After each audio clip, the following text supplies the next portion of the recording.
Hi guys, welcome to the education classes YouTube channel. आज हमारा English का turn है और आज हम आपको इंग्लिश पढ़ाने जा रहे हैं और इंग्लिश में हमारा टॉपिक क्या है? सेंटेंस। अच्छा, ये किन किन क्लासेस के लिए ये भी देख लीजिए। ये 4th, 5th, 6th, 7th, 8th सारी क्लासेस के लिए है। अच्छा, अभी उस दिन 6th, 7th, 8th के लिए जो वीडियो डाली गई थी उसमें फ्रेज और क्लॉज पढ़ाए गए थे और फ्रेज क्लॉज के जस्ट बाद है, अगर आप अपनी बुक खोल के देखेंगे तो आपको जस्ट बाद सेंटेंस मिलेगा। और जो हमारा 4th, 5th में है, 4th, 5th में क्या है, वो पहला चैप्टर अगर आप अपना देखेंगे तो पहला चैप्टर आपको सेंटेंस का मिलेगा। और जैसा कि मैं 6th, 7th, 8th में आपको फ्रेज पढ़ा चुका हूँ और क्लॉज भी पढ़ा चुका हूँ, तो उसके बाद सेंटेंस आएगा। इसीलिए मैंने मिक्सअप कर दिया है सारी क्लासों का, क्योंकि आज सभी का एक ही टर्म बनता है सेंटेंस का, है ना। तो इसीलिए मैं आज आपके लिए सेंटेंस की वीडियो निकाल रहा हूँ और जब मैं होमवर्क दूंगा तो अलग अलग बुक से दे दूंगा आपको, उसकी आप टेंशन ना लीजिए। सबसे पहले हम सेंटेंस की बात करते हैं। किसकी बात करेंगे? सेंटेंस की। तो सबसे पहले सेंटेंस के बारे में जानेंगे। डेफिनेशन आपकी बुक में कुछ भी लिखी हुई हो सकती है, डेफिनेशन से कोई प्रॉब्लम नहीं है। देखिए होता क्या है, मैंने जैसा कि आपको उस दिन बताया था कि मेरे घर की मान लो 2 गली, एक इधर से गली गई, पीछे से गली गई, तो आप इस गली से आते तो भी मेरे घर पहुंचेंगे, उस गली से आते तो भी मेरे घर पहुंचेंगे, ठीक है। तो कहने का मतलब डेफिनेशन आप कुछ भी पढ़िए, उससे कोई प्रॉब्लम नहीं। बुक में लिखिए, बुक वाली लर्न कर लीजिए। और ये मैंने आपको इसलिए लिखी ताकि आपको इसी लैंग्वेज में समझ में आ सके कि मैं कहने की कोशिश क्या कर रहा हूँ। इस वजह से आप कोई भी डेफिनेशन लर्न करने कोई प्रॉब्लम नहीं है, लेकिन बस समझ में आना चाहिए कि सेंटेंस होता क्या है ना। डेफिनेशन तो लर्न करनी है, डेफिनेशन आपको बुक के अकॉर्डिंग ही लर्न करनी है, क्योंकि स्कूल में जो आपकी पढ़ाई जाएगी। लेकिन मैं आपकी ये डेफिनेशन इसलिए लिख रहा हूँ ताकि आपको सरल ढंग से सरल भाषा समझ में आ जाए। अच्छा, तो हम सेंटेंस पढ़ते हैं। सेंटेंस क्या होता है? लिखा है, in every language there is a need of group of words to communicate such a group of words which can communicate a complete message is called a sentence. देखिए होता क्या है, किसी भी भाषा में हमें बोलने या लिखने के लिए शब्दों की जरूरत पड़ती है। किसकी जरूरत पड़ती है? शब्दों की जरूरत। और शब्दों का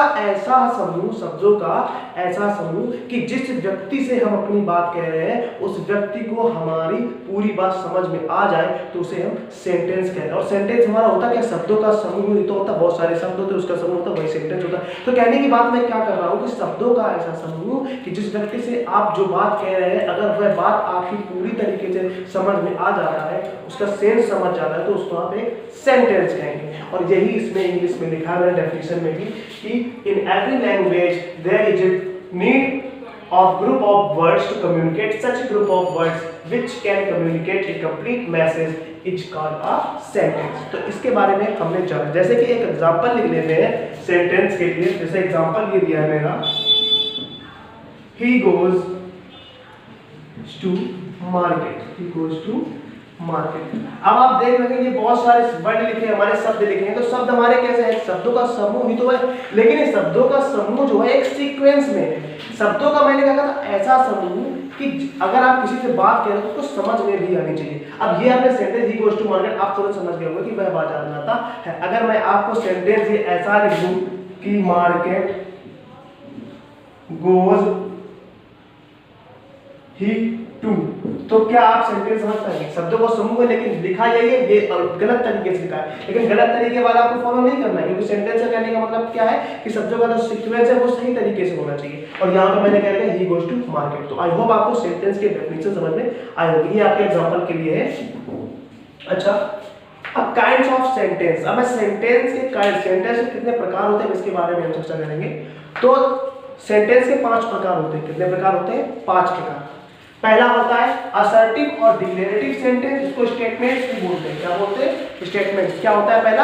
असर्टिव और डिक्लेरेटिव सेंटेंसेस। और किसी की बुक में स्टेटमेंट्स भी लिखा है, असर्टिव कहते हैं, डिक्लेरेटिव नहीं लिखा, लेकिन तीनों कहते हैं उसको। असर्टिव भी कहते हैं, डिक्लेरेटिव भी कहते हैं और स्टेटमेंट्स भी कहते हैं, इसी को कहते हैं, ठीक है। दूसरा होता है हमारा इंट्रोगेटिव सेंटेंसेस। तीसरा होता है हमारा इंपरेटिव सेंटेंसेस। और चौथा जो होता है हमारा वो होता है एक्सक्लेमेटरी सेंटेंसेस। और जो पांचवा होता है वो होता है ऑब्जेक्टिव सेंटेंसेस। कौन कौन से होते हैं? असर्टिव और डिक्लेरेटिव सेंटेंसेस, मतलब कि स्टेटमेंट भी बोलते हैं उसको। दूसरा होता है इंट्रोगेटिव सेंटेंसेस, तीसरा होता है इंपरेटिव सेंटेंसेस, चौथा होता है एक्सक्लेमेटरी सेंटेंसेस, और जो हमारा पांचवा आता है वो होता है ऑब्जेक्टिव सेंटेंसेस। तो सबसे पहले आज हम बात करेंगे असर्टिव सेंटेंसेस के बारे में। किसके बारे में बात करेंगे? असर्टिव सेंटेंसेस के बारे में। और धीरे धीरे करके आगे सभी पढ़ेंगे।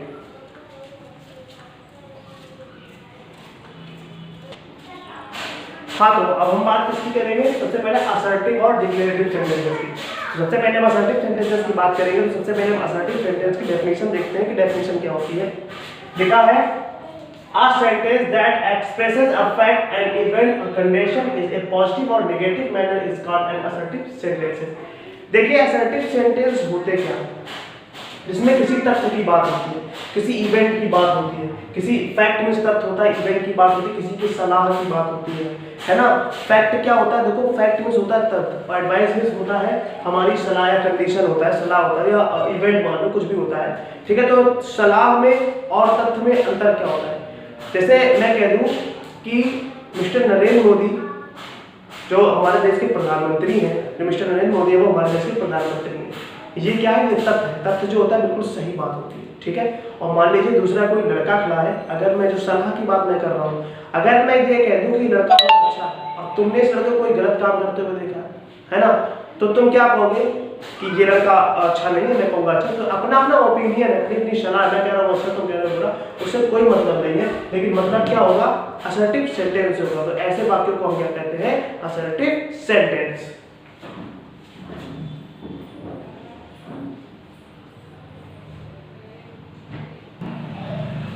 और हमारे जो असर्टिव सेंटेंस है उनको दो भागों में वर्गीकृत किया गया है। नंबर पहला कौन सा है, पॉजिटिव सेंटेंस, और दूसरा कौन सा है हमारा, नेगेटिव सेंटेंस।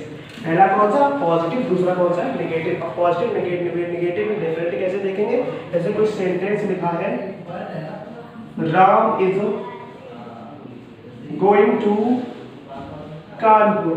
क्या सेंटेंस लिखा है, Ram is going to Kanpur, Ram Kanpur जा रहा है, ठीक है। तो ये हमारा क्या है, पॉजिटिव सेंटेंस है। और अगर इसमें हम ये लिख दें कि Ram is not going to Kanpur, Ram is not going to Kanpur, तो ये हमारा क्या हो जाएगा, नेगेटिव सेंटेंस हो जाएगा, क्योंकि ये नेगेटिव सेंस है, नकारात्मक फॉर्म में, और इसको पॉजिटिव को अफर्मेटिव फॉर्म बोलते हैं। तो असर्टिव सेंटेंस को कितने भागों में वर्गीकृत किया गया है, दो भागों में। पहला होता है पॉजिटिव या अफर्मेटिव, दूसरा होता है हमारा नेगेटिव। पॉजिटिव में क्या होता है, नॉट नहीं लगा होता है, और नेगेटिव में क्या होता है, नॉट लगा होता है। तो ये है असर्टिव सेंटेंस की बात। आई होप कि आपको असर्टिव सेंटेंस समझ में आ गए होंगे। अब दूसरे हम बात करते हैं इंट्रोगेटिव सेंटेंस, इसकी बात करेंगे इंट्रोगेटिव सेंटेंसेस। तो इंट्रोगेटिव सेंटेंसेस में क्या होता है, लिखा है such sentences are used to ask question. Such कुछ ऐसे बात जिनमें क्वेश्चन पूछने का काम किया जाता है, मतलब प्रश्न पूछने का काम होता है, उनको बोलते हैं इंट्रोगेटिव सेंटेंसेस। क्या बोलते हैं, इंट्रोगेटिव सेंटेंसेस। आइए एग्जांपल से हम देख लेते हैं कि एग्जांपल में क्या होता है। तो एग्जांपल से समझते हैं, जैसे मैं लिख दूं कि what are you doing, what are you doing, तुम क्या कर रहे हो। तो ये हमारा क्या होगा, ये हमारा क्या होगा, क्वेश्चन वर्ड हो गया, ये हमारा क्वेश्चन वर्ड हो गया। तो इसमें प्रश्न पूछने का काम हो रहा है, मतलब आपको जितने भी हमारी इंट्रोगेटिव सेंटेंसेस होंगे उसमें आपको प्रश्नवाचक शब्द मिलेगा, प्रश्नवाचक चिन्ह भी मिलेगा लास्ट में। तो वही हमारे इंट्रोगेटिव सेंटेंस होते हैं। आप सब जानते हैं इंट्रोगेटिव सेंटेंसेस क्या होते हैं, वही हमारे इंट्रोगेटिव सेंटेंस। कुछ भी दे दो, what are you doing, what are you saying, है ना, why are you so late, है ना, हाउ आर यू, ये सब हमारे इंट्रोगेटिव वर्ड है या नहीं, ये हमारे इंट्रोगेटिव सेंटेंस भी है। और सबसे बड़ी पहचान यही होती है कि लास्ट में प्रश्नवाचक चिन्ह लगा होगा, तो आप समझ जाएंगे कि इंट्रोगेटिव वर्ड है या नहीं। तो ये बात हो गई हमारी इंट्रोगेटिव सेंटेंस, ठीक है। अब मैं बात किसकी करूंगा, अब मैं बात करूंगा इंपरेटिव सेंटेंस की। किसकी बात करूंगा, इंपरेटिव सेंटेंस की। इंपरेटिव सेंटेंस में क्या होता है, देखिए इंपरेटिव सेंटेंस में क्या होता है, such sentences are used to order, permit, command, request और advice called imperative sentences। ऐसे सेंटेंस जिसमें हमें क्या क्या किसके भाव निहित होते हैं, ऑर्डर मतलब सलाह के, रिक्वेस्ट मतलब रिक्वेस्ट में क्या होता है, विनती करने के, ठीक है, और ऑर्डर में क्या होता है हमारा आदेश देना, ठीक है। रिक्वेस्ट में हमें क्या होता है, विनती करना, एडवाइस में क्या होता है, सलाह देना। इस तरीके के भाव निहित होते हैं, उन्हें हम इंपरेटिव सेंटेंस कहते हैं। जैसे मैं ये कह दूं कि प्लीज हेल्प मी, क्या मैं कह दूं कि प्लीज हेल्प मी, कि कृपया मेरी मदद करो। तो क्या होगा, प्लीज हेल्प मी, कृपया मेरी मदद करो। तो क्या भाव नहीं होगा, कृपया मतलब मैं विनती कर रहा हूं ना कि प्लीज मेरी मदद करो। एडवाइस में क्या होता है, जैसे मैं कोई काम कह दूं आपसे, एडवाइस के लिए कह दूं कि do not smoke, do not smoke, धूम्रपान मत करो, धूम्रपान मत करो, ये आपके भी बात करेंगे। ये तो पूरी सलाह है, सलाह सबके लिए होती है, धूम्रपान मत करो। आप देखते हैं तंबाकू की पुड़िया आती, कुछ भी आता है, उसमें लिखा होता है डू नॉट स्मोक, स्मोक मत करिए, ठीक है। अच्छा, अब ये तो हो गई हमारी विनती की बात, ये हो गई हमारी सलाह की बात। अब हम बात करते हैं ऑर्डर की। ऑर्डर की क्या बात करते हैं, जैसे मैं यूं कह दूं कि ओपन द डोर, कि राम ओपन द डोर, या मैं ये कह दूं Ram said to student to open the door, ठीक है, कि राम ने अपने स्टूडेंट से कहा कि ओपन द डोर, या टीचर ने उससे कहा, या पापा ने आपसे कुछ कहा कि open the door, shut the door, ठीक है। ये सब इस तरीके के जो सेंटेंसेस होते हैं उसमें मैं क्या ऑर्डर, आप पढ़ के ही समझ जाएंगे कि ऑर्डर दिया जा रहा है, ठीक है, पढ़ के ही समझ जाएंगे कि यहाँ पे रिक्वेस्ट हो रही है, पढ़ के ही समझ जाएंगे यहाँ पे एडवाइस दी जा रही है। तो इन तरीके के सेंटेंसेस को हम क्या बोलते हैं, इंपरेटिव सेंटेंस, क्या बोलते हैं, इंपरेटिव सेंटेंस। अब आगे हम सेंटेंसेस में अपने आगे की तरफ बढ़ते हैं।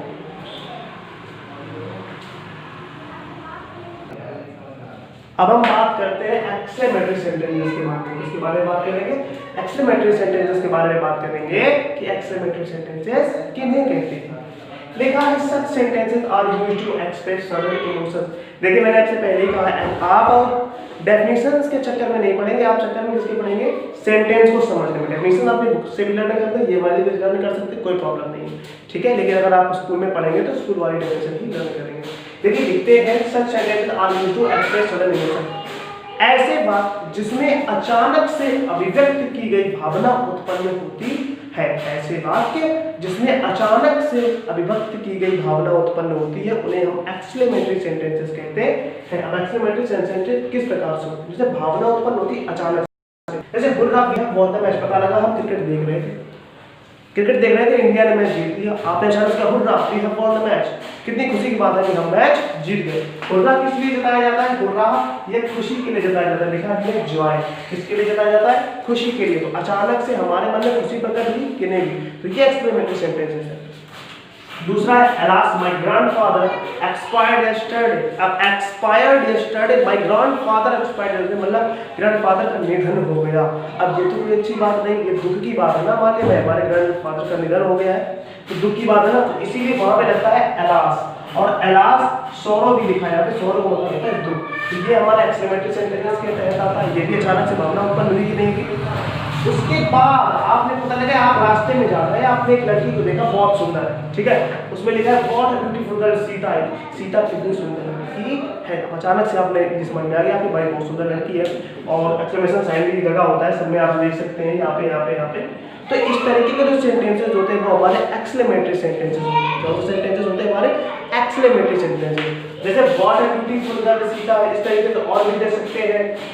How beautiful the Taj is, Taj Mahal कितना सुंदर, इस तरीके से बहुत सारे सेंटेंसेस दे सकते हैं, वो हमारे हो गए एक्सक्लेमेटरी सेंटेंसेस। अच्छा अब हम बात करते हैं ऑप्टेटिव सेंटेंसेस की, बात करेंगे ऑप्टेटिव सेंटेंसेस की। पांचवा हमारा कौन सा होता है, ऑप्टेटिव सेंटेंस। तो लिखा है an optative sentence express a wish or a prayer, A wish or a prayer, ऐसे बात जिनमें प्रार्थना, ठीक है, प्रार्थना की जाती है, कामना की जाती है, किसी को श्राप दिया जाता है, इस तरीके के भाव अगर वाक्य में निहित है तो हम उन्हें कहेंगे ऑप्टेटिव सेंटेंस। कौन से सेंटेंस कहेंगे, ऑप्टेटिव सेंटेंस। तो पहला जो हमारा एग्जांपल लिया है मे यू लिव लॉन्ग, आपकी उम्र लंबी हो, या मे लोग जो मे यू लिव लॉन्ग उसी को बोलते हैं। तो यहाँ पे क्या की जा रही है, प्रार्थना की जा रही है, भगवान से प्रार्थना की, आपके पैर छूता है बड़े बोलोगे तो क्या कहते हैं, मे यू लिव लॉन्ग, ऐसे बोल देते हैं। हाँ, दूसरा सेंटेंस है हैप्पी जर्नी, आपकी यात्रा मंगलमय, क्या लिखा है, हैप्पी जर्नी। तीसरा लिखा है गॉड ब्लेस यू, मतलब भगवान तुम्हारी रक्षा करे। और चौथा क्या लिखा है, गो टू हेल, मतलब नर्क में जाओ। इस तरीके के अगर आपको सेंटेंस देखने को मिल रहे हैं तो वो होते हैं हमारे ऑप्टेटिव सेंटेंस के। किसके होते हैं, ऑप्टेटिव सेंटेंस के। तो अभी मैंने आपको ये सारे सेंटेंस पढ़ाए, आई होप आपको सारे सेंटेंसेस समझ में आ गए होंगे। अगर आपको कुछ भी समझ में नहीं आ रहा तो मैं कमेंट बॉक्स में जरूर बताएं, तब तक के लिए मैं आपको होमवर्क देने जा रहा हूँ, तो उसको देखिएगा। तो ये जो होमवर्क है आपके लिए, ये होमवर्क है 6th, 7th और 8th के लिए। फिर से सुन लीजिए किसके लिए है, 6th, 7th और 8th के लिए। क्लास 7th की बुक है। उस दिन मैंने आपको क्लास 6 की बुक से जब होमवर्क दिया था तो फ्रेज और क्लॉज के बारे में बताया था। उसके बाद का जो टॉपिक है आपका सेंटेंस का ही तो है। तो ये है 6th, 7th, 8th के लिए आपका होमवर्क है। ये 7th की बुक है। क्या लिखा है, Say whether the following sentence as assertive, interrogative, imperative, exclamatory or optative. Write A for assertive, Q for interrogative, I for imperative, E for exclamatory and O for optative. मतलब ये जो आपके column लिखे हैं आपको सेंटेंस पढ़ना है। अगर आपका असर्टिव सेंटेंस है तो आप A बनाएंगे, इंट्रोगेटिव सेंटेंस है तो आप Q बनाएंगे, इंपेरेटिव सेंटेंस है तो आप I बनाएंगे, एक्सक्लेमेटरी है तो आप E बनाएंगे और ऑप्टेटिव सेंटेंस है तो आप O बनाएंगे। इन कॉलम्स में आपको ये करना है, यहाँ से 1 से 20 तक आपको करना है। और यहाँ पे दूसरा नंबर भी दिया है, change the following into negative sentences. ये आपके असर्टिव सेंटेंस मतलब कि पॉजिटिव सेंटेंस दिए हैं, इनको आपको असर्टिव सेंटेंसेस में चेंज करना है 1 से लेकर 10 तक। तो इतना होमवर्क है किसके लिए? 6, 7 और 8 के लिए।